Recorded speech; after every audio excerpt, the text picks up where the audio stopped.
kidnapped and taken to, I think it was National Park. Mr. Speaker, the investigations have stopped.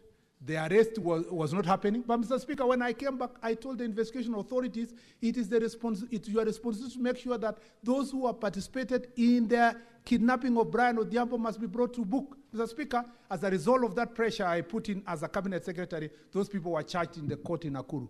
Mr. Speaker, on matters of abductions, since I entered office, I've been very vocal, Mr. Speaker, including an investigation that is ongoing regarding a member of parliament. And Mr. Speaker, we will unearth all those cases of abductions.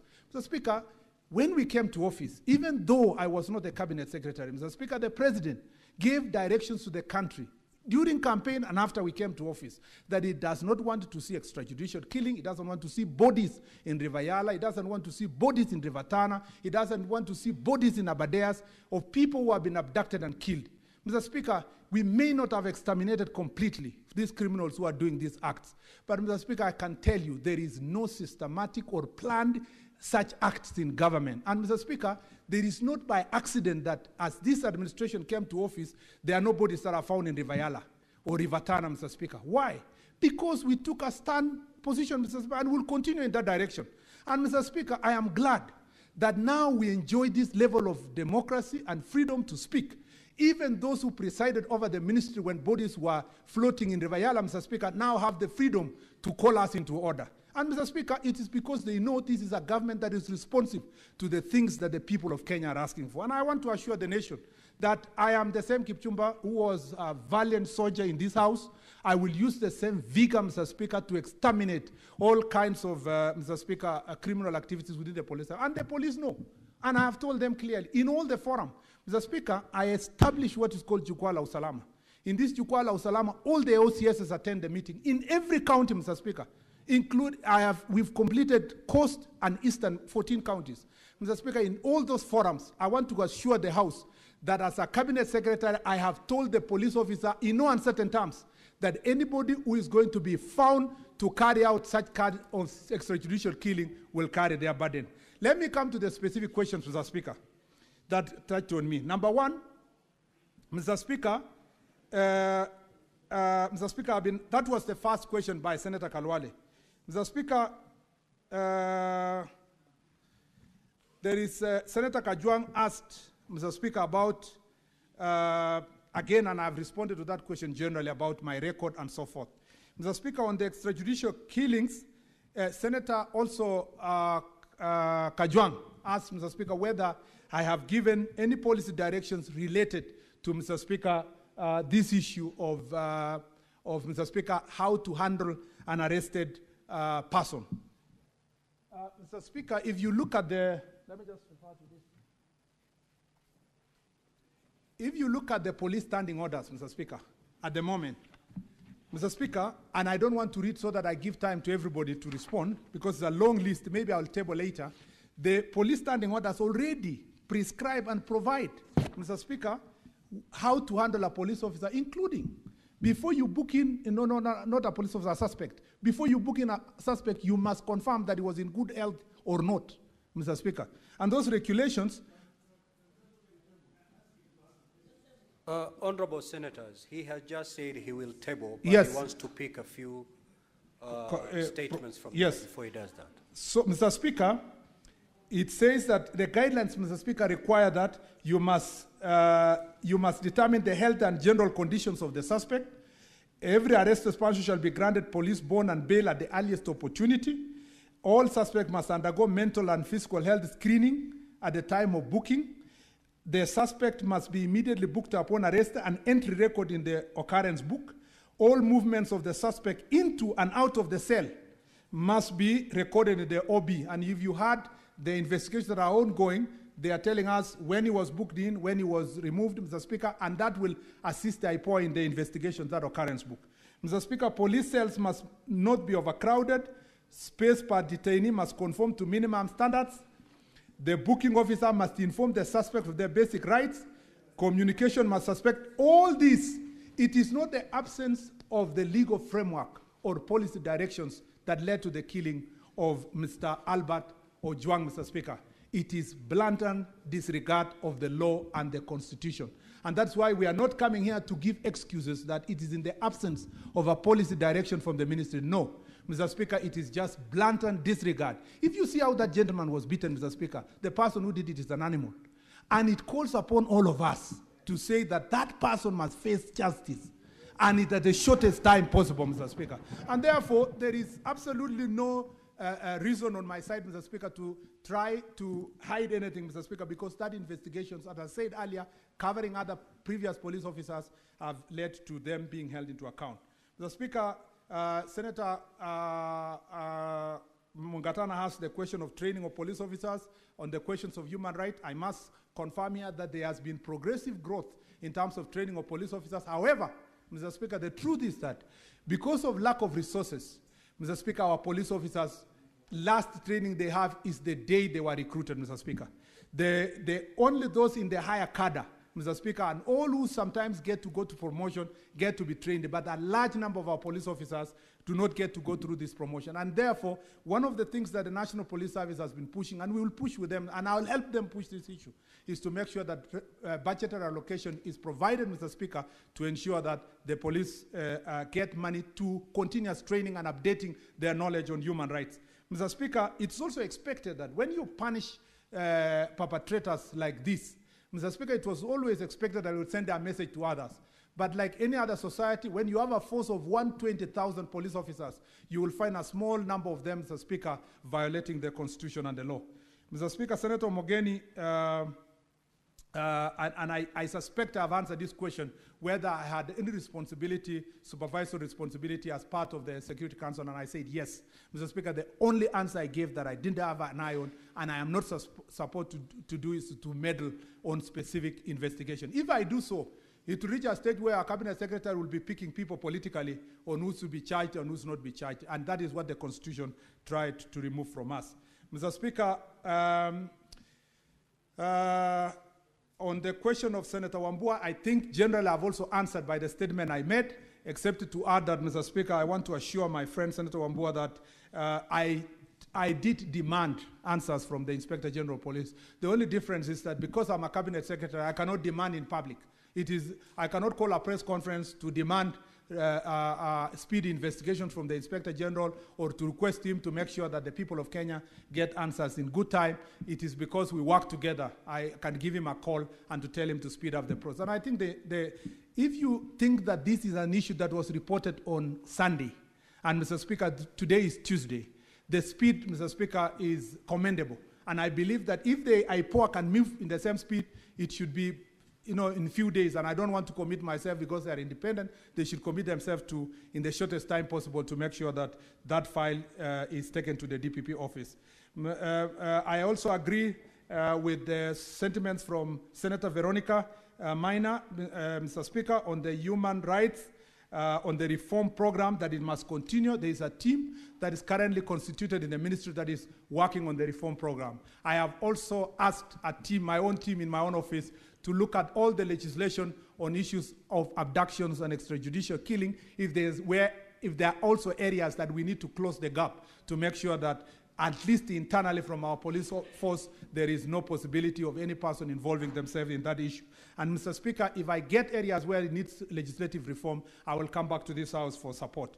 Mr. Speaker, I agree with her that in one way or another we must support Albert's family, and I hope that those who will be found culpable also will be held into account, Mr. Speaker, over and above us just supporting from as government, and also all of us who are sitting here, perhaps from our own calling and generosity.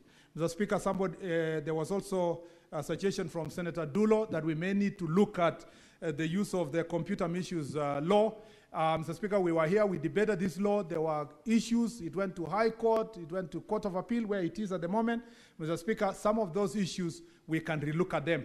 Mr. Speaker, even the team that I've constituted in my office, I've told them to look at all the decisions of the courts, including Justice Ogola's rules, among others, Mr. Speaker, on how to handle a suspect, so that then we can see if we are getting the standing orders or we are coming up with new regulations that will make sure that our police service is a bit, Mr. Speaker, up to date. Mr. Speaker, I know that I have been asked whether I should run away from this responsibility. Mr. Speaker, for the 6 months I've been in this office, nearly 6 months I've been in this office, the effort and the energy I've put to revamp this ministry, Mr. Speaker, gives me hope that in the near future we will see the fruits of this responsibility. Mr. Speaker, I know that in moments like this, like those who went before me and others who have other responsibilities, Mr. Speaker, these are the moments that the duty to serve overrides, Mr. Speaker, the condemnation to throw in the towel. It is important as a leader, when you are faced with challenges, to provide solutions. If you become the kind of a leader that runs away from solutions, Mr. Speaker, then you miss that opportunity. Mr. Speaker, I've been asked by Mr. Nyutu Senator Nyutu and Senator Kalwale, Mr. Speaker, the question of why, Mr. Speaker, I should not ask the DIG Langat to step aside. Mr. Speaker, let me say this, that, Mr. Speaker, this is an ongoing investigation. To the best of my knowledge so far, the information we only have is that the Deputy Inspector General of Police, despite being the DIG, took the step to report what he thought was an act of or a crime committed against him.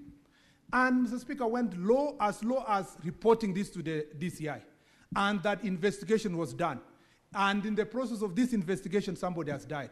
Mr. Speaker, nobody has told me here whether the investigations lead to a particular result, whether it is to protect him or to exonerate him or to charge him, Mr. Speaker, is not my responsibility. That responsibility rests with independent police oversight authority if they find any culpability, Mr. Speaker.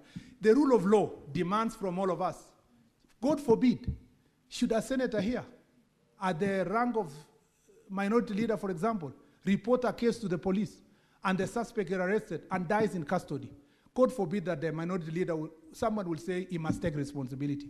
In the same breath, Mr. Speaker, there must be a link between the crime and the individual. And therefore, Mr. Speaker, I will ask IPOA, and as I said earlier, as the Cabinet Secretary, I will not play a role in pushing for a particular person to be charged or a particular person to be exonerated. The evidence must lead to the suspect, Mr. Speaker. And when we are going for anybody, it must be based on evidence. Otherwise, if we lose that rule of law, people will be taking advantage of such occasions to do the same. Mr. Speaker, ask yourself, I was here in this chamber, Mr. Speaker, when as I said, my friend Kimani was abducted by police officers and killed in Machakos. Mr. Speaker, I was here when the case of Pepe Pendo happened. I was here when Koome happened. Mr. Speaker, the process, even when people thought that there will be no justice, justice was found because the right process was followed by IPOA. I think we should support IPOA to do their job instead of getting ourselves to the direction where the House can direct who should be charged and who not be charged. Mr. Speaker, I was a bit worried. I know there is privilege in the chamber. I was a bit worried when senators divert to the attention of determining who is to be charged and who is not to be charged.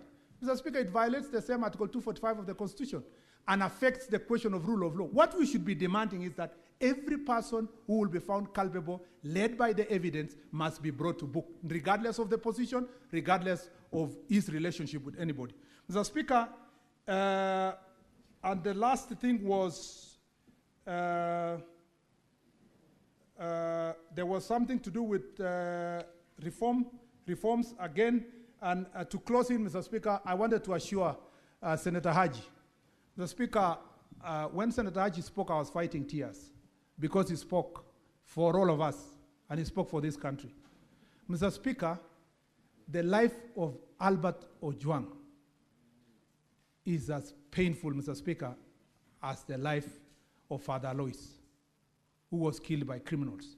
It's also as painful as the life of that person killed in Garissa. It's the same as the ones who died in Todonyang where I visited recently, Mr. Speaker.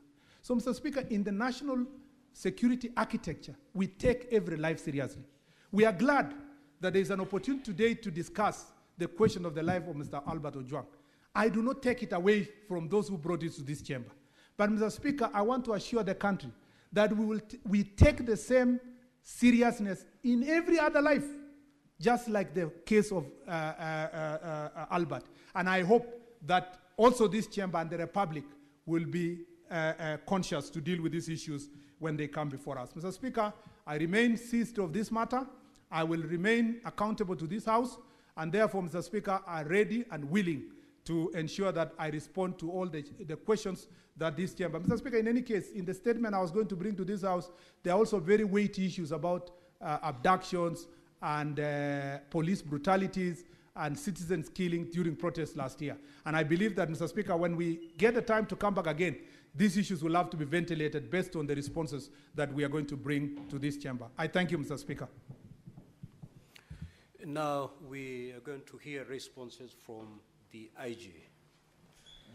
IG, you mentioned the name of the senator and the question and proceed to respond so that we save on time. Thank you very much, Mr. Speaker, sir. The honorable members of the Senate.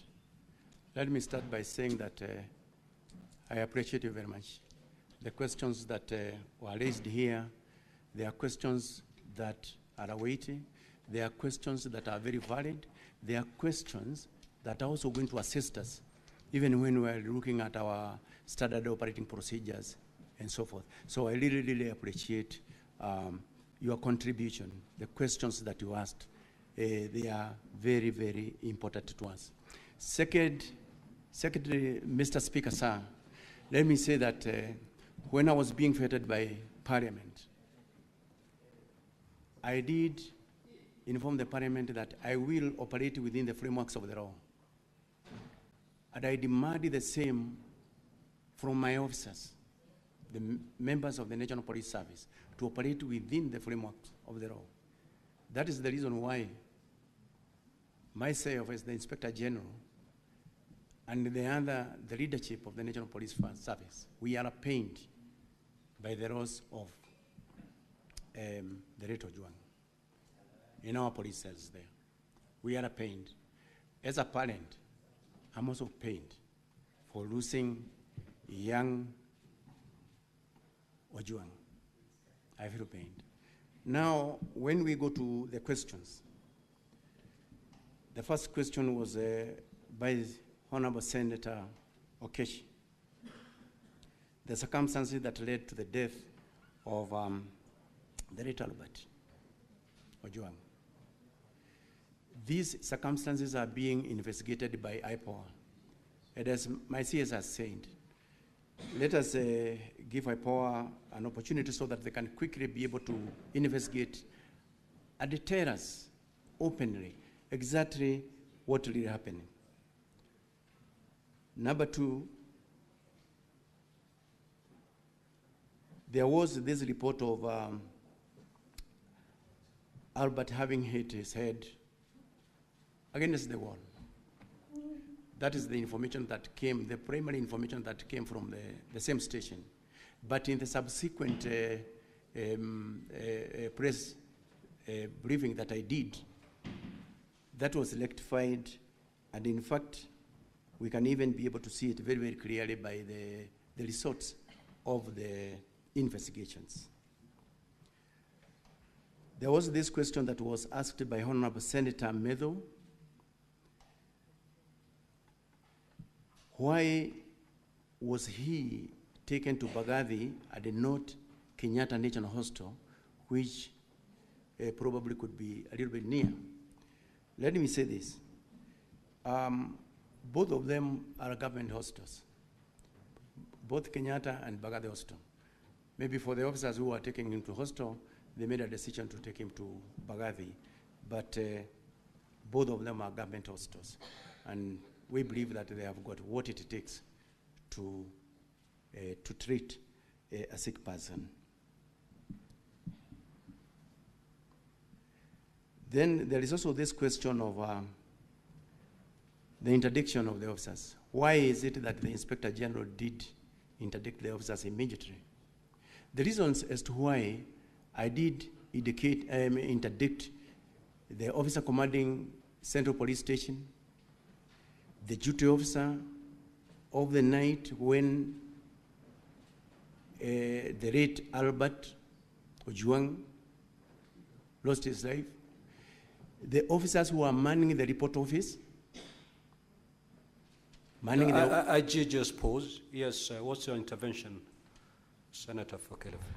Thank you, Mr. Speaker. Mr. Speaker, I can see he has now going to be answering those questions which were asked.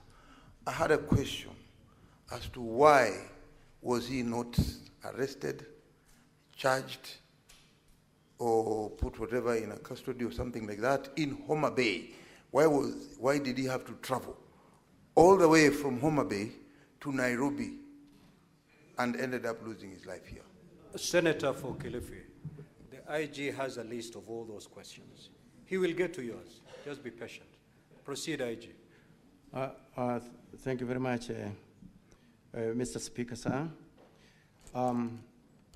This question was actually asked by Honorable Senator Medo, as to why I did interdict these officers, because these were the officers who were on duty there.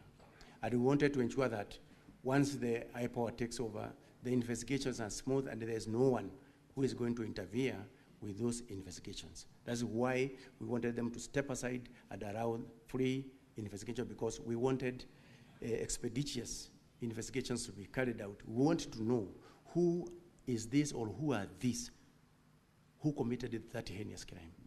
And we want to know it as quickly as possible. There was the question from for Bonne Harwere. That one has been answered by my CS.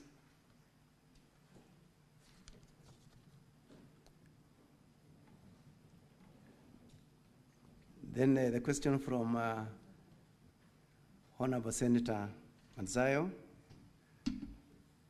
why Albert Ojwang was arrested in Homa Bay and why he had to be transported up to Nairobi. This question, the DCI is going to answer it very, very, very, very clearly as to the reasons why he was transported from Homa Bay up to Nairobi. But basically, it is because in Nairobi, that is where the offense was actually committed, but DCI is going to give more details on that. Why the CCTVs were again interfered with? That is another question that was also asked by Senator Masayo. The Independent Police Oversight Authority is investigating the entire scene of crime. And they are going to tell us exactly what happened with the CCTVs. And if there is anyone who was involved in that, then punishment must be meted to an officer of that nature. So the same case applies to the question, who are these police officers who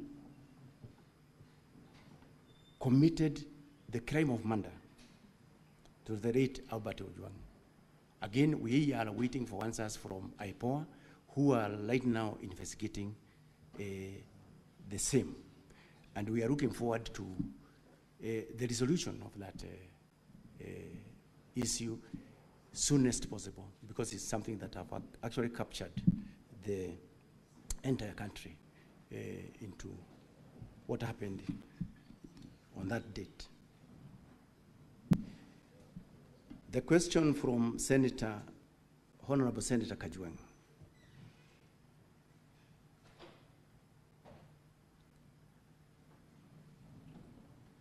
Now, this question of withdrawing and apologizing to the Senate and the country on the question of the late Ojwang, Ojwang having committed, hit his head on the walls. I think, as I said from the word go, we allow the IPOA to investigate, and they are going to give us concrete answers, because I have already indicated that in the subsequent media briefings that I did, that situation was actually corrected. IG. On whether IG, you need to respond to that question in a better way. This was the question by Senator Kajwang, that through your official communication, the first information you put out there to the public was that the young man had hit his head against the wall and therefore died. Later on, after the autopsy was carried out, it was found to be totally different. The question that the senator then rose to ask was, would you, having put that communication to the public that the young man hit his head on the wall and died, would you withdraw that particular communication and proceed to apologize to the nation? That was the question the Honorable Senator asked. If you're unable to do that, you can also, that's also an answer. Thank you very much, Mr. Speaker. On that question, let me say this. Number one, if in the ongoing investigations by the IPOA investigators, we get to know the truth, the officers who issued the initial report that we relied upon, then they will have to face disciplinary proceedings as provided for by the regulations by providing incorrect information. So we are awaiting the outcome of the investigations of IPOA in that. IG, we've had the benefit of hearing the representative of IPOA in the morning, and they were very categorical on what caused the death of this young man. What more do you want to hear? Mr. Speaker, sir, from what we have heard here from the IPOA, although we have not yet gotten that report, we will proceed on and take appropriate measures on the officer who gave the primary report on that material day. We have taken note. IG, proceed.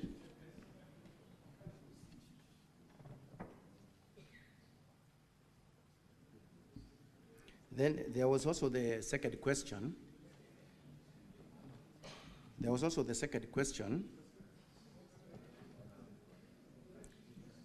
Honorable Senators, I think we are doing pretty well now. We are doing very well.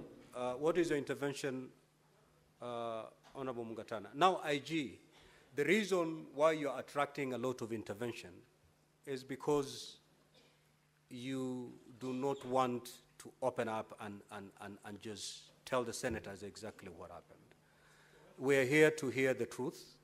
Just give us the truth, and there'll be minimal interventions. Proceed. Mr. Speaker, I have a lot of respect for the current IGP. In fact, a very professional police officer. But I wanted to remind him, the Constitution has given us, under Article 238, the principles of national security. And Mr. Speaker, on 238(2)(c), it says, in performing the functions and exercising their powers, national security organs shall respect the diverse culture of the communities within Kenya.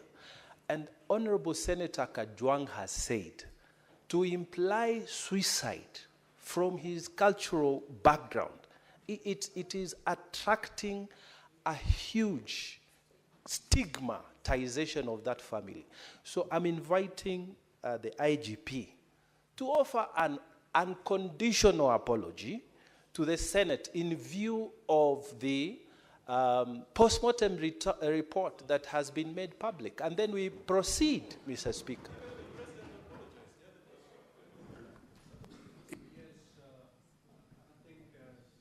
Mungatana is clear. IG, Thank you very much, Mr. Speaker, sir. It is true, as Senator Mugatana has said, that going by the report that we have gotten from IPOA, that it is not true, he did not hit his head against the wall, but that is the report that we had from the word go. I tell my apology on behalf of the National Police Service because of that information.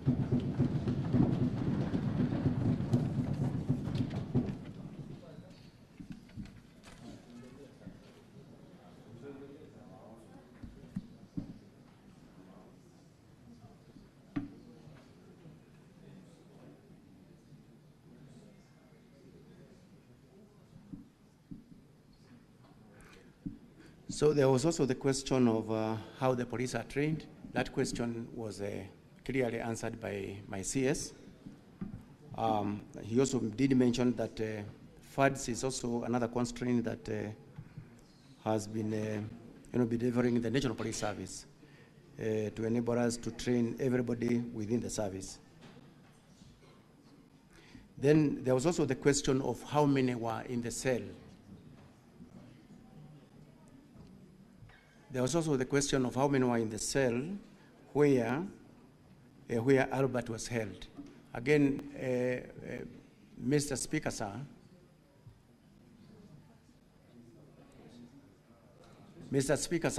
this question again will also be answered very clearly in the investigations by the IPOA of how many were actually in that cell. The questions by Senator Omugeni.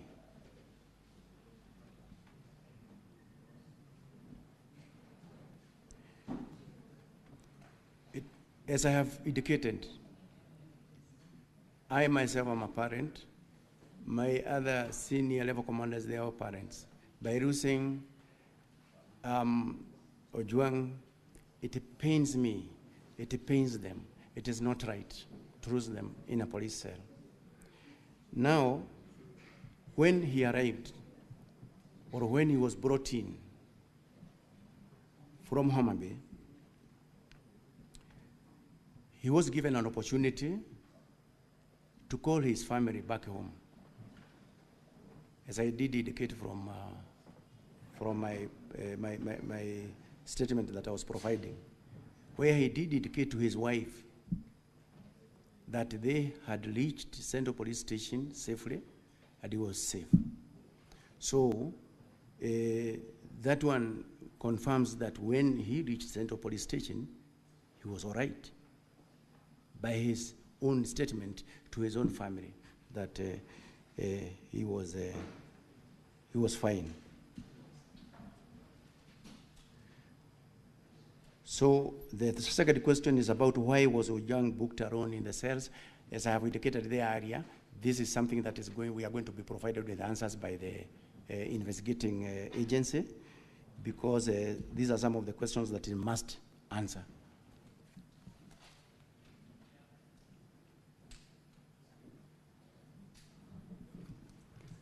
The questions that were raised by Honorable Senator Wabua. IG, 2 minutes ago you're doing fairly well, but I can see there's a relapse. The question was, why was this young man booked alone in a cell? And your response, if I got you correctly, is that matter is under investigation. Yes. Really, is that your response? Yes. The matter is to establish the correct position. Senator Kajwang.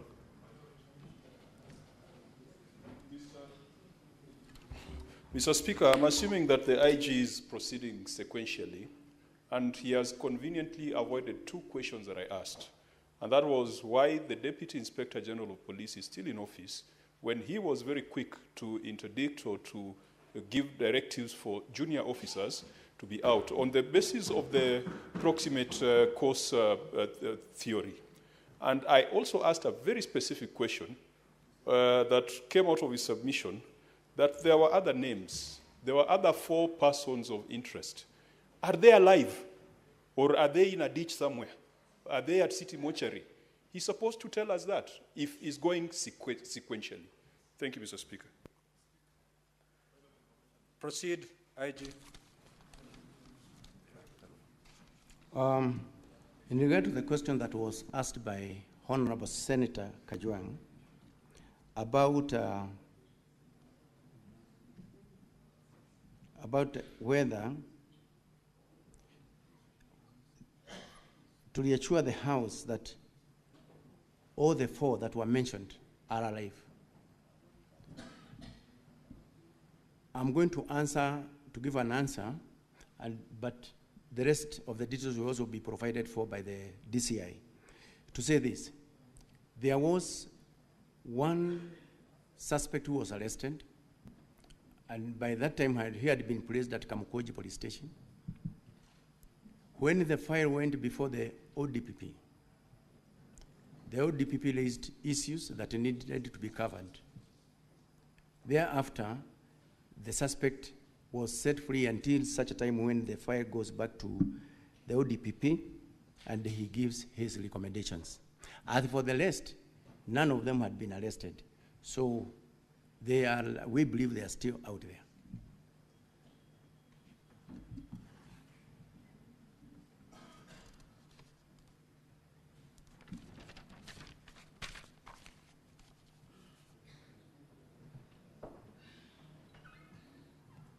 About why the DIG is still in the office, the reason why I did not go back to that question, it is because the CS had given actually an answer on the same.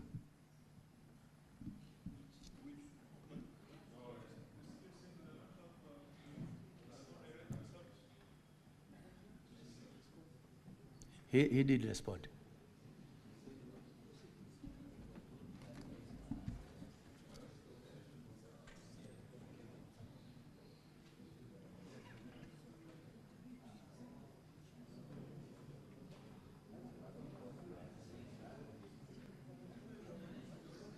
Yes, proceed, IG. Proceed. We need to save on time. Thank you very much, Mr. Speaker. So that question of why Ojwang was booked alone in the cells, as I have answered right now. We are saying. Honorable Senators, the IG has responded to that question. His answer may not be satisfactory, but it's an answer. That is what he replied. Proceed. Thank you, Mr. Speaker, sir. The questions that were raised by Honorable Senator Wabua. He first of all registered displeasure of the absence of the chair IPOA. I think that one was recorded. The questions that were directed to the IG is when at the Central Police Station,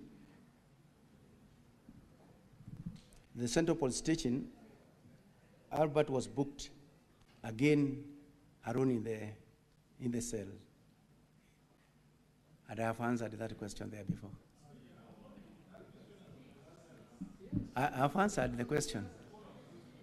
IG, can you repeat your response to that question so that it's clear? My response to that question, I have indicated that why he was booked in that cell alone, it is something that we need the investigating team to also let us know, because there are a number of cells that are at the Central Police Station. And now, at that particular time, I don't have the figures of those who are actually under the custody of those cells. But in the investigation, in the course of the investigations, we are going to get out the answers very, very clearly, Honorable Speaker. IG, your CS has tabled the police standing orders, which are very clear on on how to handle a suspect, book him in, and all that.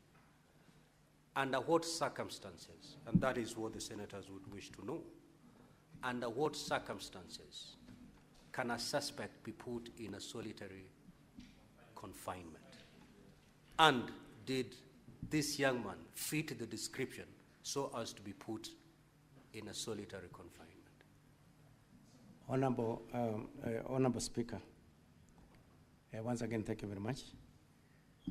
The CS have actually tabled the standard operating procedures through which the procedure that the police follow actually when someone is being placed in the cells, somebody has been arrested, brought in, the recording of the OBs, the recording actually in the cell register, and the number of even those suspects that are held in a particular cell is also very clear. So what I am not very, very sure of as at now is, and I'm looking forward to the investigation of the IPOA, why is it that he was alone in that cell? Is it that we had more cells? Is it that we did not have others who are